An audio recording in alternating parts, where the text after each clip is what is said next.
പ്രിയപ്പെട്ടവരെ നമസ്കാരം. എൻ്റെ കയ്യിൽ ഇരിക്കുന്നത് എന്താണെന്ന് നിങ്ങൾക്ക് മനസ്സിലായോ? ഇതെന്താണെന്നറിയാമോ? ഇതൊരു പൂവാണ്. അപ്പോൾ ഈ പൂവ് എന്തിൻ്റെയാണെന്ന് അറിയാമോ? ഇത് നമ്മുടെ ലൂവിയുടെ പൂവാണ്. ലൂവി എന്ന് പറയുമ്പോൾ ഗ്ലോബി ലവലോലി എന്നൊക്കെ പറയുന്ന ഗ്ലോബിച്ചയുടെ പൂവാണ്. താഴെ നിറയെ വീണ് കിടപ്പുണ്ട്. അപ്പം നമ്മുടെ ഗ്ലോബിച്ചയുടെ വീഡിയോ ഞാൻ പല പ്രാവശ്യം ഇട്ടിട്ടുണ്ടല്ലോ. അപ്പോൾ ഇപ്പം പിന്നെയും അത് പൂത്തു.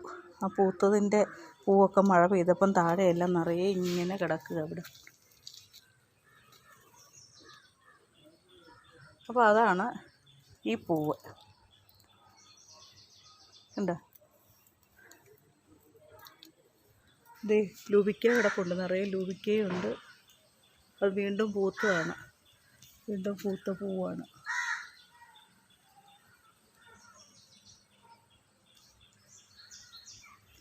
ഒന്നിച്ച് കണ്ടപ്പോൾ നല്ല രസമുണ്ട് ഈ ലൂബിയുടെ പൂവല്ലേ.